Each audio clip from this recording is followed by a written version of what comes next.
So I think it's not so much about setting your kids to telling them what is a good job, what is not. It's really opening up their world as much possibility as possible, and for them to find their way. Yes, you're there to help, but you're not there to dictate.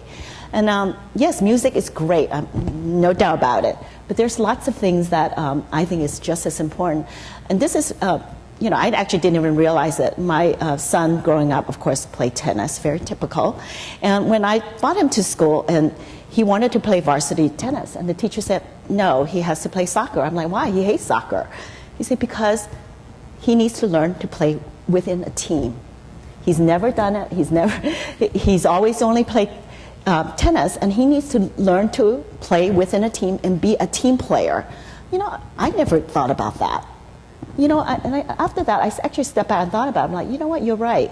He needs to learn how to play with other children. I think so many of us think that they just need to excel by themselves.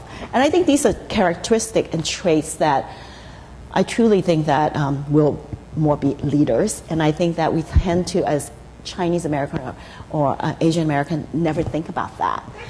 What the perception of what is a good job or perception what is a good pathway may not really be typical. And I certainly didn't have a very typical upbringing, because my parents actually never told me what to become. But actually they did, and I didn't listen, let's put it that way. Actually, my mother wanted me to be a pharmacist, because she thinks every Chinese, nice Chinese girl should be a pharmacist. But she had no idea. So you could meet a doctor, right? You know what, she didn't say it that way, probably, yes. But I think more importantly, she did not know that actually I was not good in chemistry and I was not good in math. I was not, and what I really liked actually was clothes, which that'd be appalling to say that, but it's true. I actually really like clothes, and I have a knack for it. I have a knack for really spotting trend, but that's not considered, you know, something that is a skill set when you were growing up. So I think more importantly is really for our children to find their way, but really open up opportunity, and not just, you know, tell them that they have to go to the best school, study hard, you know, doing all of that. My mother told me to be a TV anchor. She really did. I do everything my mother tells me. She said, you're going to go to Wellesley, you're going to be a TV anchor. And yeah. And you listened. Yeah. You were good. I had no choice. She calls me 5 times a day.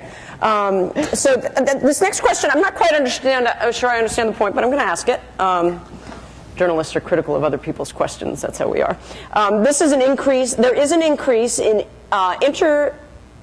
integrated marriages between Asian Americans and non-Asian Americans over the past couple of decades. Would you then consider their children to then be Asian? Would they then be categorized as Asian and therefore part of the percentage of, say, Asians in management positions?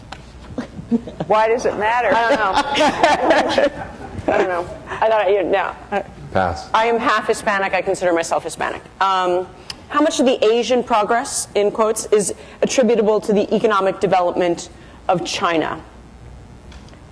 I hope I'm not putting words in your mouth, but I'm wondering if the question is how much of the progress of Asians here in this country is because of the rise of China, and hence this talk about needing more Asians in order to satisfy that market.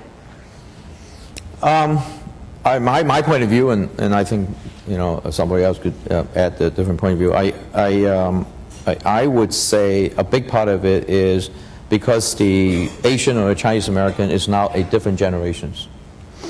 And they are more comfortable with being part of society over time. And so I think that's a bigger part of China opening up. China opening up is really a phenomena of the last really 10 years. When you open up for opportunity like management and business opportunity. And so I think this is the next catalyst for the next wave. And so what we were talking about earlier was just really saying that we could sustain that progression because there was some impetus behind it. No doubt it helped, but I think the bigger part of it is when you see the new generations, they're very comfortable being, wow, this is a different matters. A lot of people talk about, gee, I was growing up Chinese American, I don't know whether I'm Chinese or I'm American. That's a whole different subject, but by and large, they are more comfortable being the immigrants. Mm-hmm. But Rob, I got to think that, I mean, at some point, a lot of boards are like, damn, they're growing 8%. We need some Chinese people. I mean, isn't there? I mean, there's some degree of that, right? Yeah, I was going to say, I think at the board level, definitely, and it gets to the point you were making for. It's just smart, right? You need to be in these markets. You need people that are experienced in these markets and that relate to these markets in a way that are different. And so I just think that's smart. And by the way, again, I don't think it's just focused on Asia. It's focused on a number of other regions as well. And you want to be well represented there. You want to be well connected there, et cetera. And so that doesn't surprise me at all, nor do I think that's a bad thing. All right, final thoughts. Did we solve anything? Did we save the world? Did we come up with some grand conclusions? No, but I think we bring some hope. Yes? I'll tell you what I heard throughout this whole day. I started out with this, what the brand. Here's the brand according to these studies and the perception, etc. A little bit of it's true, right? A little bit of it is a little bit of self-change, right? A lot of it's going to be generational, right? I see that in the Hispanic community. Right. And we're getting, and conclusion, we're getting somewhere. Right. That's right. That's how I feel. I think there's an issue of, because I talk about this subject, with regard to women all the time. And by the way, isn't it nice that there are finally 2 women on the stage? 3 women on the stage? Just yes. And let me remind you that we've had these statistics all day of that Asian Americans are 5% of the population. Women, let me just remind you, are 50% of the population. So it's even more pointed. But I think the issue with women is how impatient should women be? The question is, how impatient should we be till we get to this, much more diverse world and way of looking at things? And so, but I'll give you a caution, because there's a study that just came out, and they asked people, how much progress do you think we have made in leadership in the United States with regard to women? Do you think we've come a far way from where we are? And the conclusion was absolutely. We've done brilliantly. Women are now everywhere. It's fantastic.